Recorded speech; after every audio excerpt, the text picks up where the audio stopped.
Welcome, everybody. Today we have a wonderful guest named Margo, who is part of the AJC Coaching Career School with me. And I just have to tell you, of course, I'm going to let her introduce herself, but she is phenomenal. The way that I see her connect with people, how much care that she has, it is no wonder that she creates amazing clients. And so, thank you, Margo, for being here. And I'd love it if you could just introduce yourself so people know who you are and what you do. Oh, thank you, James. Thank you for that wonderful introduction, and it's a pleasure to be here. So I've been coaching for 11 years. Um, I started out as a personal trainer, but very quickly after I trained as a personal trainer, I trained as a coach. I specialized very quickly, and I ran for the first 5 years or so my personal training business and my coaching alongside each other, and then I went full time into coaching. And so I've trained as a coach with the coaching academy originally. I retrained a few years later, um, with Jamie Smart, doing 2 years with him, and with the Three Principles community and mentorship. Is a more spiritual kind of form of coaching for those that haven't heard of it.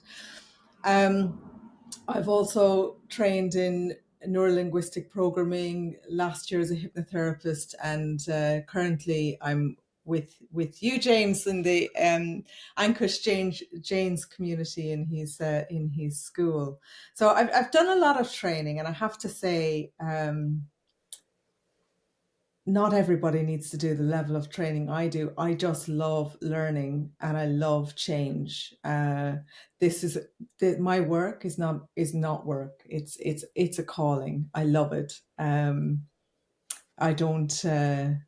Yeah, I just love I love what I do. I love the change, and it's very much, my whole life is aligned with what I'm doing in my work. I can't separate it. So yeah. Oh wow, that's wonderful, right? Because it's who you are, and I think there's such an amazing distinction here for people just from what you're sharing, because someone might be listening and hear that you've done all these trainings, and you're also saying that is not required to make a difference. That the fact that someone wants to help people, the fact that they want to make a difference in somebody's life, that's a breath of fresh air for so many people and very valuable. Do I have that right? Absolutely. And I think, everybody enters the coaching world from a different point. You know, Hmm. a lot depends on, kind of your background, maybe what you're doing through work, but also the life experiences you've had and what you've done to work through that.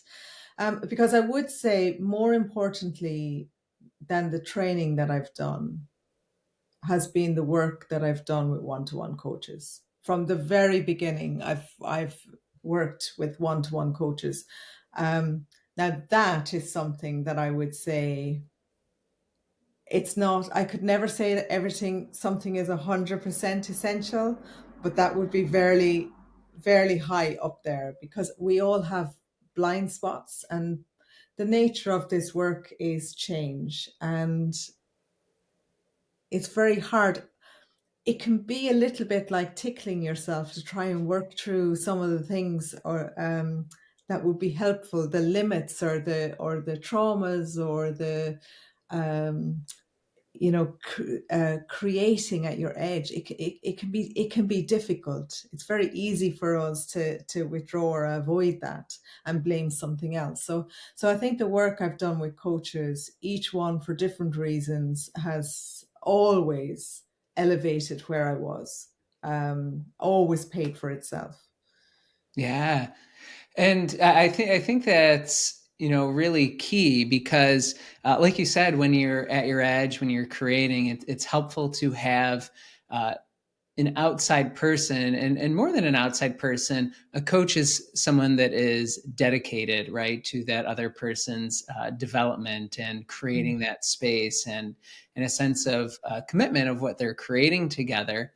And from our conversations and the intention, right, being here that, I originally set out to create this for the members of the AJC school, so we could share what we found most helpful Yeah. to create clients and generate conversations.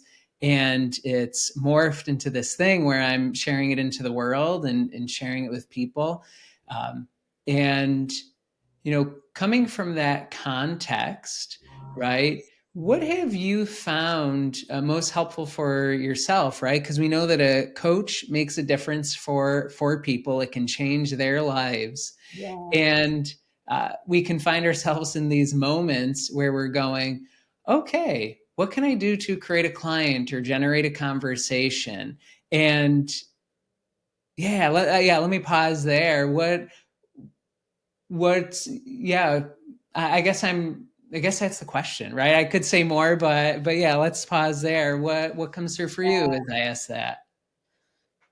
So it's been different at different stages, and I do want to say something as well, because I know there may be some new people new to this industry listening to this. I was once given advice: don't ever spend more than what you can afford on coaching or development work, or and I kind of, I from then on, I always had the mantra of, anything that I spend on my development, I will earn through that work. And I think that's been useful, because I do sometimes see people getting themselves into debt, when actually sometimes we need to take some actions that we could do with a lot less um, debt Yeah, or intervention. We can move forwards without all of that. So with that being said, when I trained as a coach, I met a coach in at the gym where I went, I'd never met him before then, and he turned out he was a coach. He was incredible. I worked with him for 6 weeks. It was quite soon after I trained, finished my qualification. So I had a qualification. This is my starting point. I'm not saying everyone needs to start at this point. I had a qualification. I'd done about 100 hours, 100 sessions of coaching. I was required to do 50. I did 100. That's kind of who I am. And then I didn't know where to start. And I met this guy. Anyway, he was following the Rick Liffin model, the prosperous coach. And I worked with him for 6 weeks. It cost me, it was, no, it was a month, and it cost me £1,500. I nearly fell over at that time. This is 11 years ago. But anyway, I went for it. It's paid for itself probably 100 times over. And within 2 weeks of working with him, I created my first client, who was paying me £1,000 a month. So I started off with higher fees. Now, there are different ways of doing this. I do embrace the model too of um, filling your practice at a lower fee and then raising your fees. For a newer coach, I do think that is a great way to go. My path wasn't linear. yeah, And it wasn't how I started, and I don't regret that. I wouldn't change that for me. Um, so I followed that kind of model, which was around creating relationships. And the core of your business, the foundation of my business, is creating relationships. And creating relationships and having nothing on it. So there's no manipulation or ulterior motive or need to get something here. This is about creating. And you meet people in all kinds of different places. Because at that time, I was running a personal training business as well.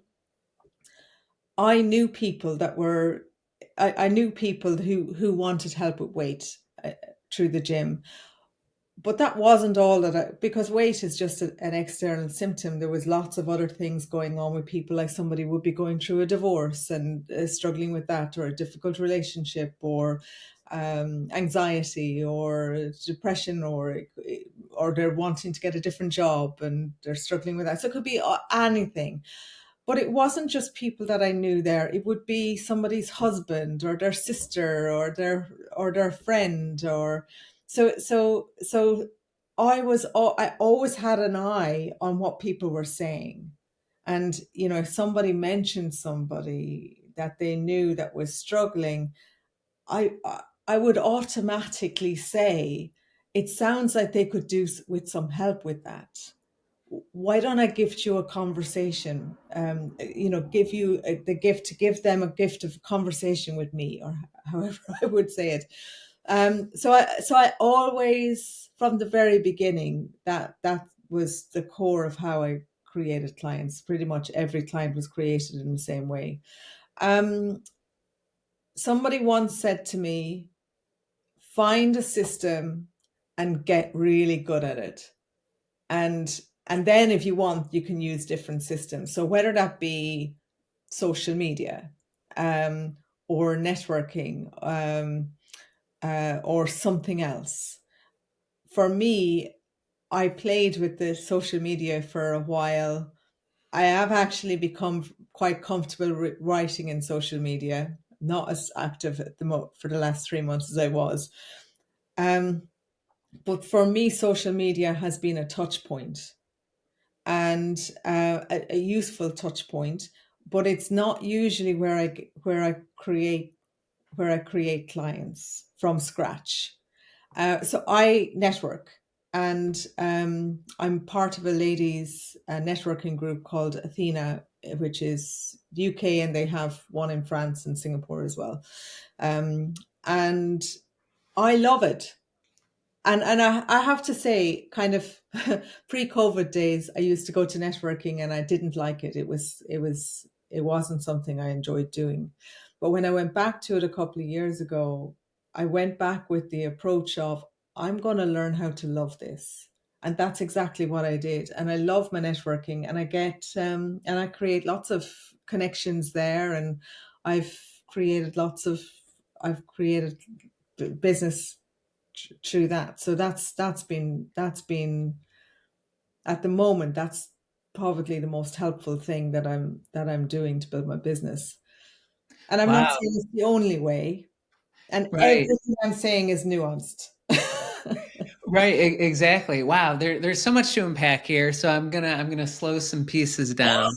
Um, so what I'm hearing is a few things, because I've taken part in marketing myself. I've even coached in programs that taught marketing, and I think there's something important that you're talking about, which Yeah, is what you have found most helpful, whether it was just starting out and you were or you were at the gym, or whether it's the networking, it's the element of the building of the relationship.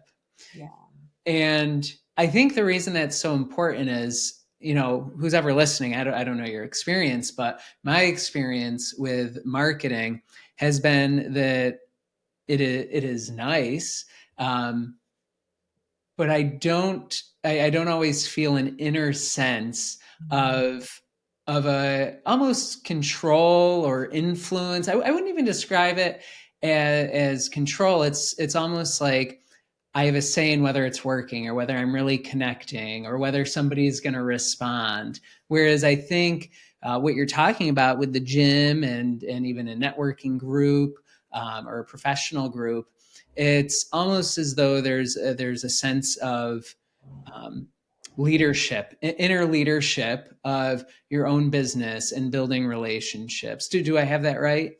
absolutely. I mean, with the networking, um, if you've been to networking before, there's a structure usually within the meeting, and the part of the meeting where you get to speak, you have 1 minute to explain what your business is, what you do, and what you want.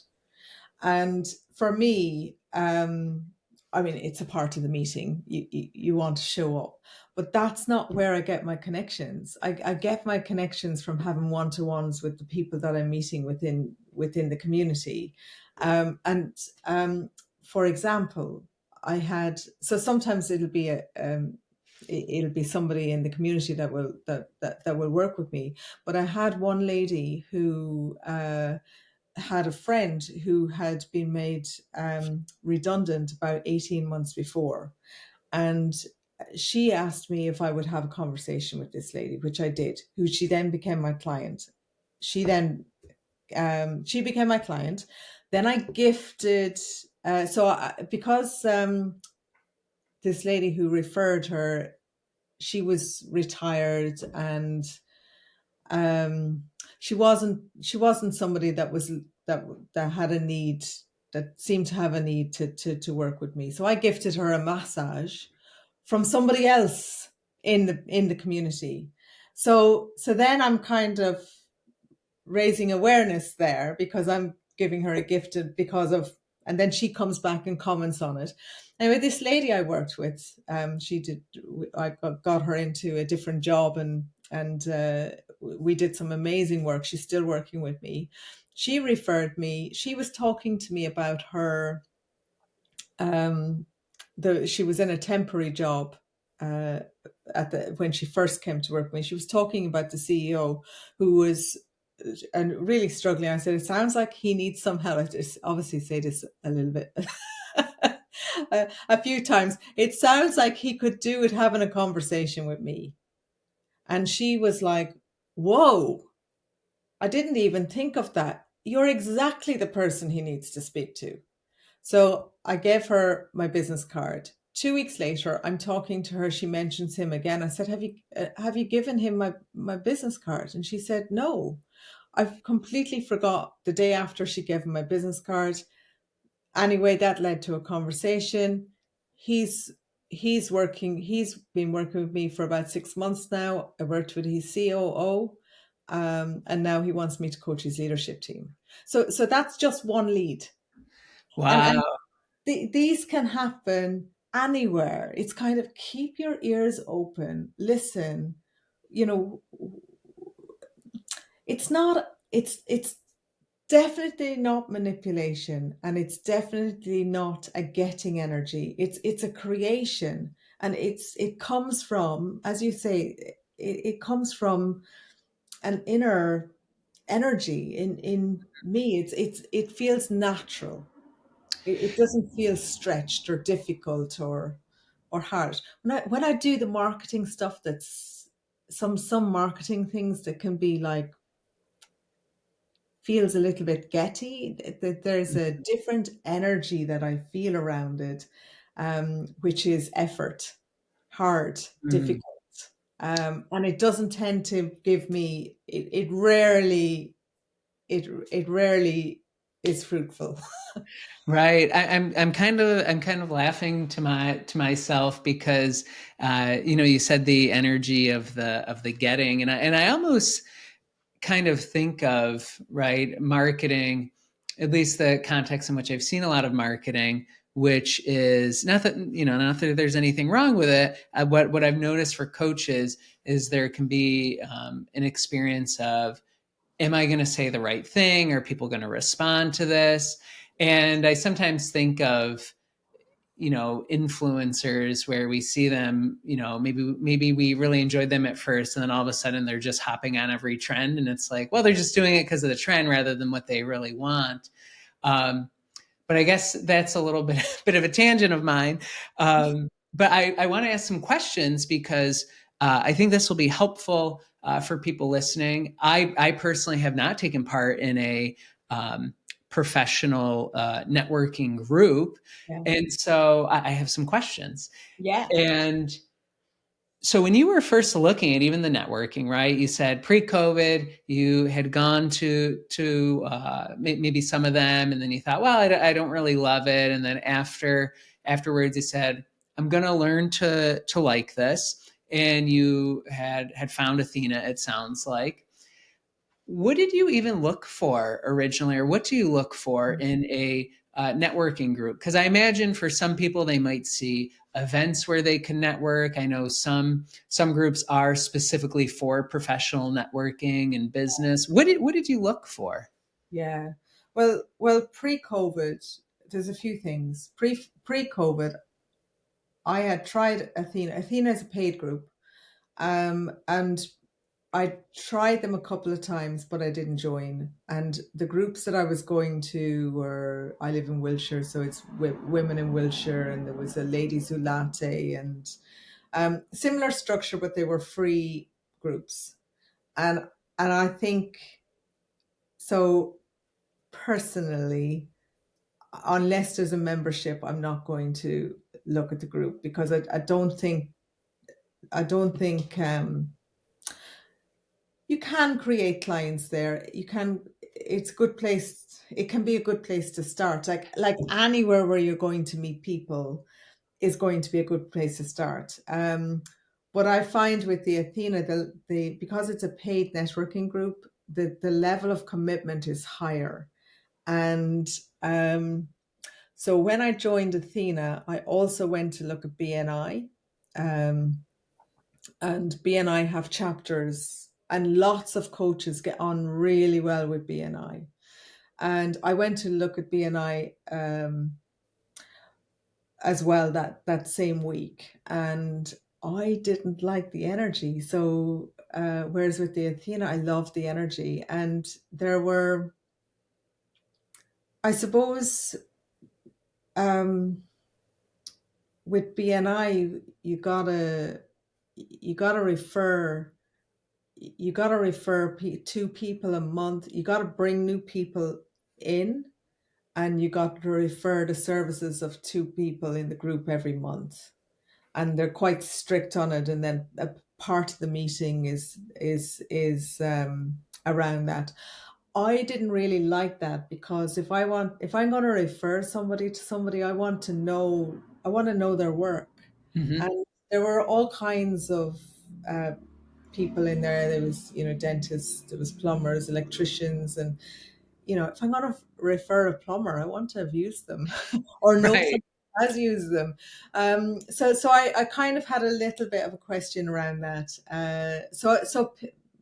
I think you got to go with because I know people who've got on really well with BNI, and they're all across the world as well. They're international as well. So I for me it was the energy, and the other thing is that I have noticed is when you do choose to join a group, like I would definitely say you gotta love this group.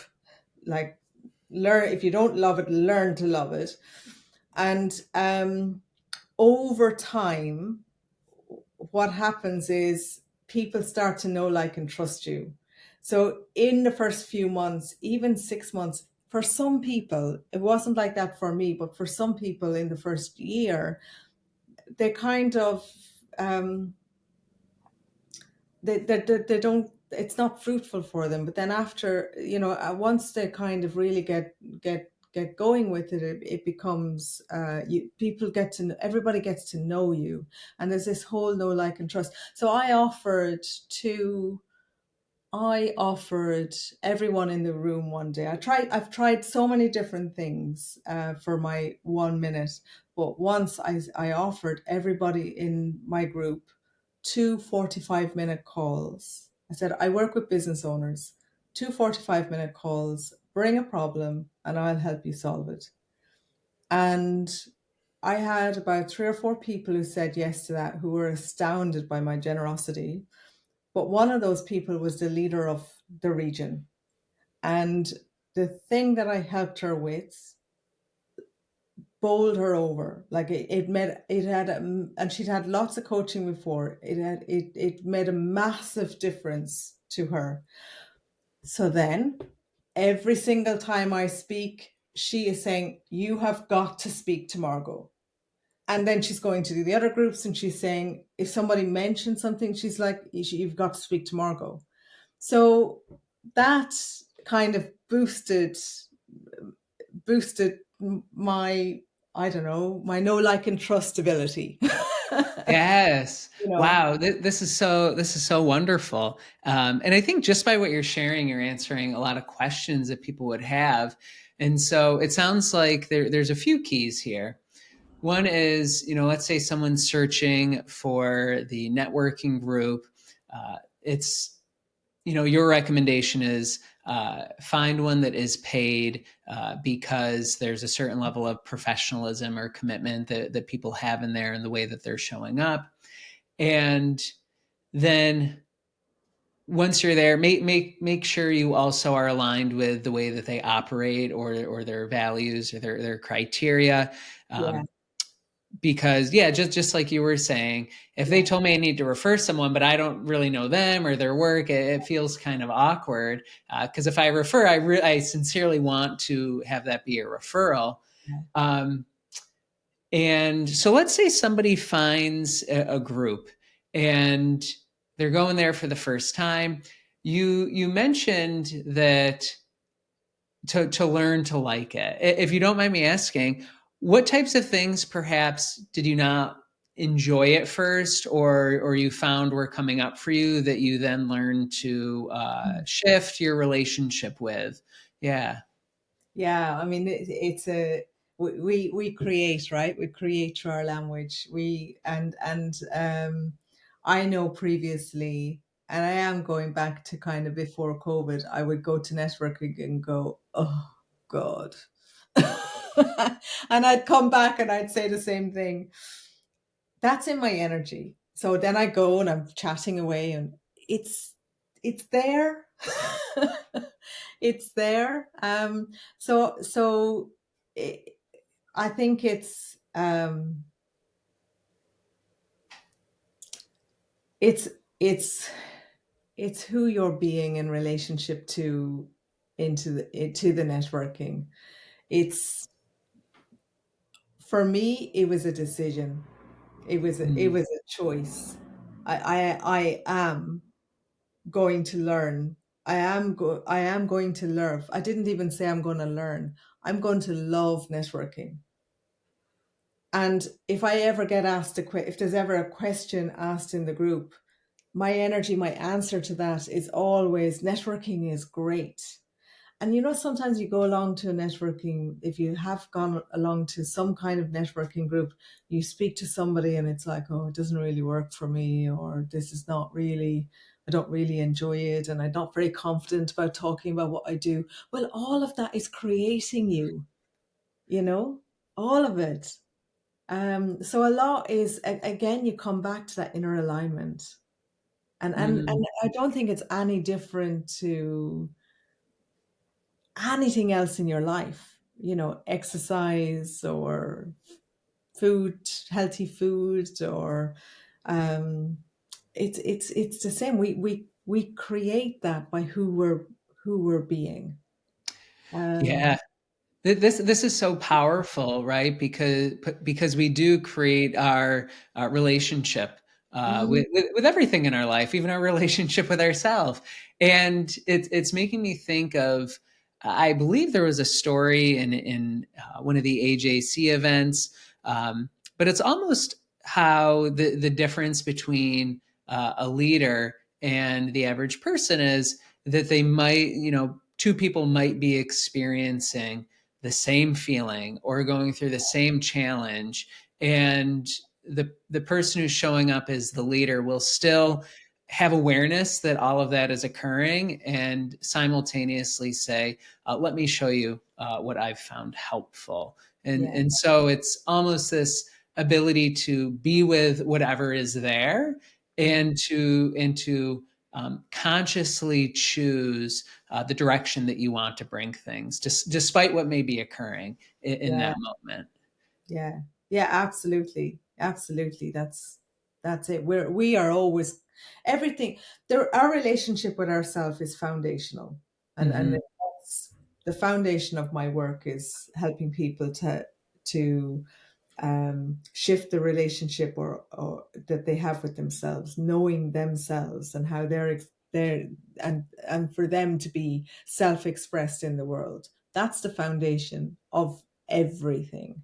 And I think when it comes to things like networking or leaning against your edge or elevating yourself in in some way, or it is all about, it starts with the relationship with self, and then it's our relationship to that, to networking, to a meeting, to a course that we're doing, to our job. You Mhm. know, Yes. I don't think It you do this job. From where I am, I couldn't be a coach unless I loved it. Right, exactly. And to speak more to what you're sharing about the relationship with something, it's funny how you brought up how for people they'll go, well, I don't know how to say what I do, and Yeah, um, I'll hear coaches who have been in the industry for 10 years or so, and they're successful. They have a full practice, and they'll say, "Oh, I was talking to someone, and I said whatever I said that I did. I don't know what that is or what that was, but here's where the conversation went." And it's almost as though they had a piece that they aren't going to be able to capture everything that they do, and because they weren't caught up in whether it's the right thing or the wrong thing, and instead they had a piece around it, and were focused on the other person felt that presence as opposed to them being concerned with whether they were saying the right thing. So yeah. yeah, I just wanted to share that for anyone I, listening on that relationship piece. that's huge, because so many coaches do that, and I used to. I was there, get caught up in, yeah, but how do I say what I do? How do I explain it? And people ask, and they still ask, and if you're caught up in that, you're not listening to your client, to the person that's in front of you, to whether it be a client or anybody. Shift over into their world as quickly as possible. It doesn't really matter what you say, because most people are not hearing it. Right, they're concerned with themselves. They're concerned with themselves. Yes. No. Yeah. So this is wonderful. So somebody's there. They are making peace with the experience of networking, and every place is going to have their own format. Yeah. And it sounds like you tried different ways of introducing yourself, of connecting. And one of the most helpful for you, it sounds like, was making that offer to spend time with them to solve a problem. Is that right? And that was super helpful. Really great use of the 1 minute. Um, I would say I always set myself little targets. So every time I go to a network meeting, I aim to connect with two people from that meeting. So I'll have a one-to-one with them for half an hour, and it won't be a coaching conversation or anything like that. It will just be, how can I help you in your business? How can you help me? Getting to know them a little bit. Sometimes I'll use their services. But I won't unless I want their services. But sometimes I'll use their services, and that leads to a connection, which sometimes leads to another connection, which often leads to then a coaching conversation. Or it may be that they're talking to their cousin who's struggling, and they say, "Oh, I know a really good life coach that would really help you." um and next thing, so that's how the relationship is working, and you have nothing on it. You're just connecting with somebody who goes to Right. the same network meeting as you, and just being yourself. So this is when there's some effort or trying, then there's something there that's kind of not aligned. This Mm, We get in our own way. This is about flow, and when we allow the flow, um, the conversations are created, the relationships are created, your business is creating itself, and mm, there's not a lot of effort involved. There's a lot of action involved, but not hard effort. And there's a difference. Right. Not that forced effort, it Not the sounds forced like. effort, but action. You gotta do like even working with clients, you know, self awareness and has got to be followed by action. And nothing in your business is going to change, or in your life is going to change without action. Mm. Um, you know, Yeah, I think there's something really important here, right? Because, I imagine someone's listening to this and they're going, okay, so I'm looking at, I'm going to start looking for some places to network, and I'm showing up. And obviously, the whole reason I'm even here to begin with is I would like clients. And then there's that element of I'm dropping the having to bring that into the conversations, yeah, right? You mentioned this flow yeah, that comes through, and I imagine for um, a lot of people that they might almost feel that if they aren't bringing that effort of I'm trying to get a client, they might feel as though they aren't doing what they need to create clients. It might there might be that there might be a thought that if I'm not bringing attention to I'm here to in this conversation to create a client, they might think, well, I'm not doing what I need to for my business. And what I'm hearing from you is that it's almost like we need to drop this logic, drop that line of thinking, and really just be with people and really be present and share your gift. Could you talk more about that? Because I think there's some yeah. nuances there. There is, and when you're saying that, something really kind of big comes up. When we're growing, we are.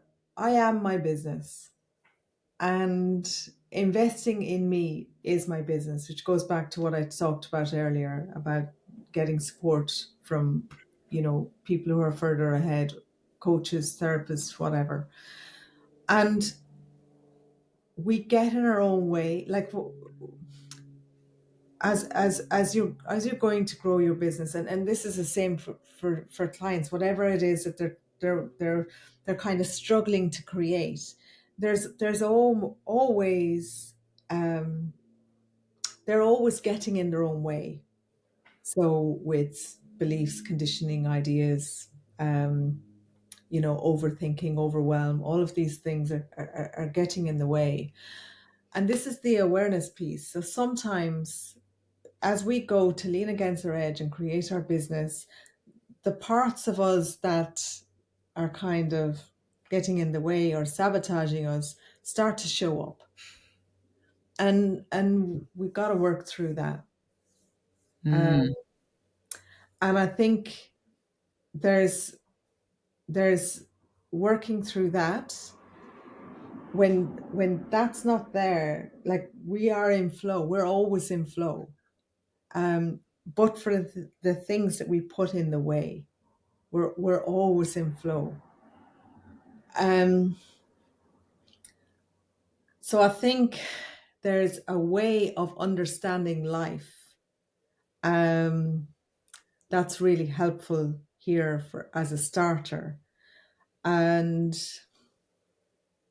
that's around kind of removing and unlearning the ways in which we've done things so far. One of my one of my mantras is whatever I think I know, I don't. And it just reminds me to stay open to where are the places where I'm not in flow. And because right there, there'll be something for me to learn about myself, for me, something maybe that I'm blind to, that I can work through. And I think they're the areas where we can get help, because I think sometimes people get bogged down in what is flow, or it feels like it's in flow. I feel peaceful, but yet it's not how they're showing up, and it's not what they're experiencing. It's not what they're getting back in their world. The outside world is just evidence. It's information for us about how we're showing up in our life. Does that Wow. make sense? Yeah, yeah, I think that makes great sense, and it's really really aligned to what I once heard, or I really liked hearing, which is when something comes up, in a sense, it's coming to the surface to be looked at, to be healed in some ways. And is there anything in particular that you found helpful or you do where, maybe this is new for someone, or they're going into the network and they notice that they do have stuff coming up for themselves? Is there anything you would recommend to them to help manage that, or derive wisdom from what might be coming up for them as they step into something new? Yeah. Um, I think there's a if there's somebody in your world who can support you with it, then I would, I would be accessing that support. I think there's an awful lot of um, groups and other coaches as well who are training, or who are um, often experienced coaches can be very free with their time. They can be very generous with their time. So that's number one. Secondly, I think things like an acknowledgement journal, like every day, maybe acknowledging where you are can be helpful, or gratitude journals can be helpful. I think um, I think the whole I think the whole understanding your experience can be a helpful direction to go in. Um, I'd recommend maybe starting with um, Michael Neal's work. I think he's really good for new people when it comes to understanding how your experience is created. And he has a wonderful book called Inside Out, the Inside Out Revolution. And I think if you're new to this, I would definitely be looking there, because that speaks to how our experience is created from the inside out. And that would be a good place to start. Um, there's so much, because Yep. a lot of this is we can be so blind, and working with somebody whose experience can help you to work through that in a way that you wouldn't be able to do on your Mhm. own. So, but it doesn't necessarily could doesn't have to be a coach. It could be a therapist too. Depends. It's so nuanced. Right, I know right, and it's very different depends. where people are coming from, and Yep. where they're at right now. I mean, everyone does have the answers for sure. Like everyone, you know, my work is very much about giving people back to themselves. Mhm. Very much so. It's not about creating dependency, or people might work with me for a longer period of time, but it's not about creating dependency. It's I want people to be autonomous and independent, and every single coach will, like, there's listen, be open, hear from other people who've done this before, and you've always got the answers in you. Mm. There's there's only one you in the world, and there's a way that you can do this that will work brilliantly for you and may not work for any other coach. So I would be aware of that too. um I did a lot of work, um, Carl Jungian's shadow work, and that was very that was very useful. Um, I don't know where I point people to. It's quite. I think I think what I've already said is would be a great start. And if anyone Right. is listening to this and they'd like to ask me a question, then reach out, because I'm very happy to answer any questions that people may have, because it is so nuanced. It's hard to say there's one thing, because it's such a combination of. I would definitely be pointing towards the outside world is giving us evidence for our growth. All of which includes our reactions.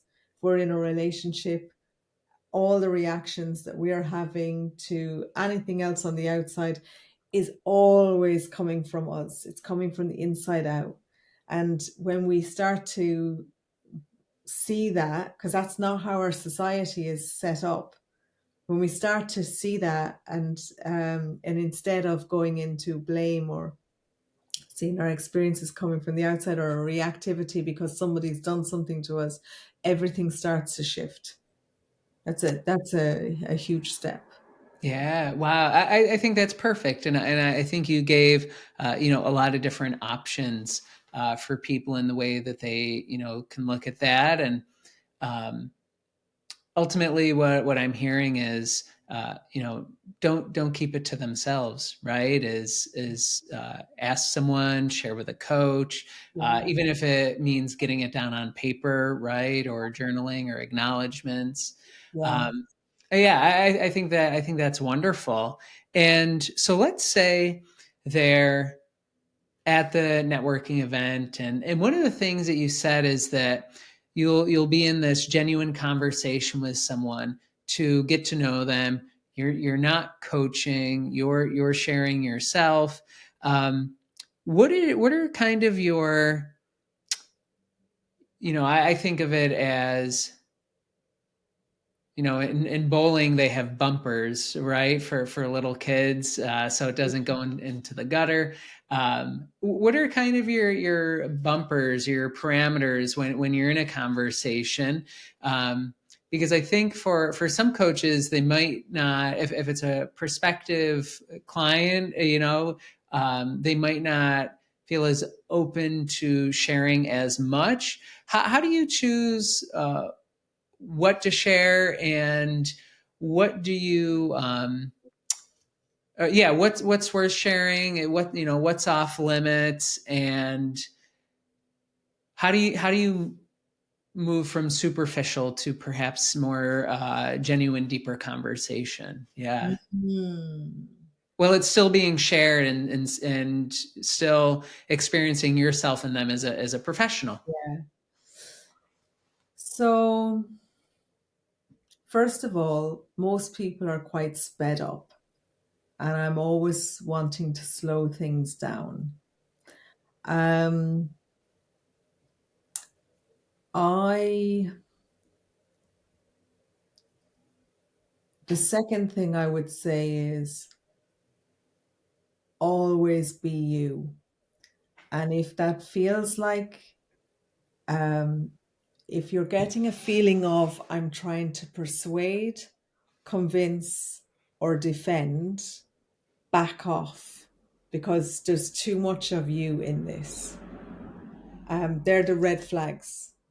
If you're noticing the person you're speaking is getting defensive, um, the resistance, I always that would be what I would call resistance in another person. There's the resistance is in you. So I'm always looking at where I am first. I would possibly back off, but depends on the conversation. It depends on where you're at, and where your experience is at. Because sometimes when a client or a prospect or a is getting defensive, I will actually lean into that. So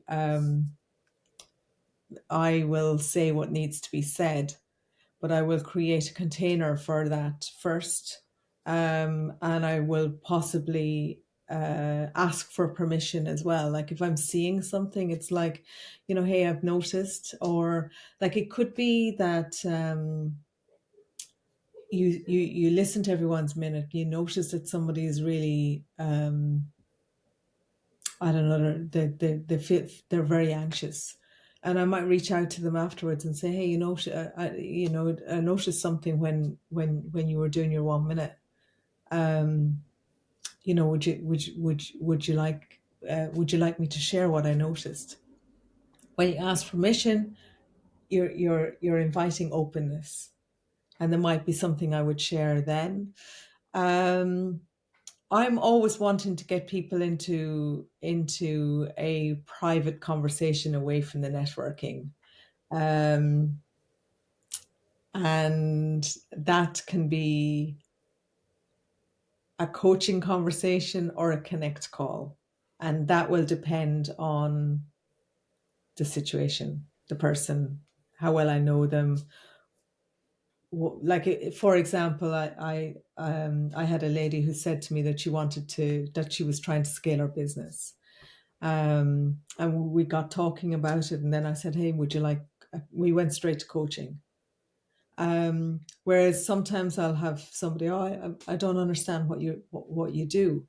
And I say, well, let's just have a chat, and we'll just have a chat. And in that chat, then it might be at the end of that chat, okay, let's I can gift you a coaching conversation if you would like, and we can work through that. I don't really have um, like I don't really have a set. Someone's got to go to a connect coaching or connect discovery coaching. Like I will move between all of it, um, depending on what I'm noticing about the client and what feels right. But all the time, my red flags are defensiveness and trying to persuade somebody. I'm wanting to be clean, Hmm. keeping me out of the conversation. And something else you said was, how much do you share? Um, I always say, share from the scar, not the wound. I can be I'm very good with vulnerability because I've done a lot of one-to-one work with various different types of people. And I'm also a writer, and I've done a lot of kind of. I'm very good with vulnerability. Not everybody is, but it's a journey, definitely for a coach to go on, for sure. There's multiple levels to it. So for me, I will share.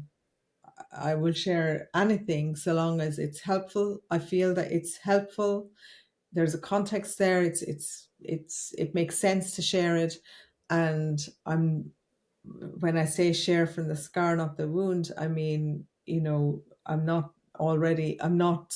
trying to work through something Mm. uh, where it's still not clear. It'll be something from the past that I worked through, or an example, or a story, um, or where I struggled with something similar to them, um, and what I did to work through. And my answers are not their answers. I'm aware of that too. Does that answer your question? Yeah, yeah, that's a beautiful answer. And I think, I love what you also said there at the end in terms of the way that you think of your own sharing. Because I know when people are going through something, and they might hear, oh, we're sharing and we're getting to know each other. Sometimes there can be that thing that's right on the surface of the person's heart, and that might not be the place to share that, and they can still experience you as a professional, and seeing yourself as a professional, because you do have a body of work, you are there. And in my experience, anytime that I've thought that in the past, uh, I've always kind of laughed afterwards if I ever had something going into something, because most of the time the other person just wanted to talk about themselves. If they did want to know more about me, it's usually very quick, and then back on them, and they really enjoy talking about themselves. And so I like what you're talking about in the context of the way in which you share, the type of stuff to share. So you're still yourself, and you're still being a professional. Yeah. Yeah,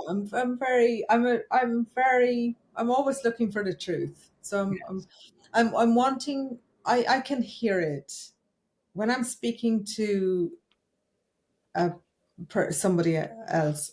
I can hear it in their language, and I will be looking at getting into their world very fast. And if it's this is as you become more skilled at it, you will be able to get people what the problem is quite quickly, often in a way that they've never heard before, but that makes complete and utter sense to them. It can be a huge, I guess that's an insight. Um, but yeah, I'm wanting to. So when I share me, I'm very like I'm very. I don't think there's anything a client would ask me that I wouldn't be prepared to answer. This I'm very open about sharing my experience. But it's got to be helpful in context, and helpful for them, for sure. But yes, it's all about getting into their world. What is the problem? Because the problem that they see that they've got isn't always the problem. Right. That's not always the problem. There's often a low awareness around what's really going on, or Mm. an identification. The identification or attachment can be so tight that they can't see it. They can't see it's something that can be changed. Um, so, I come in there and it's like, whoa, what? Like, I mean, I can change that. Like, I don't have to live my life like this forever. It's like, no, Absolutely. you know, I really appreciate you making time today, Margo, to speak about what you found most helpful in your business. I know this is going to be a huge help to so many people, especially perhaps those that have not explored professional networking, or even just the way that they show up in spaces with people, and really getting to be back to them or themselves. What would you like to? What's the message you'd like to leave them with? where you are right now is perfectly okay. And the more you can come back to that, the more you can start to see the uniqueness and awesomeness of who you are. This is about creation from that space. If you're creating, if you're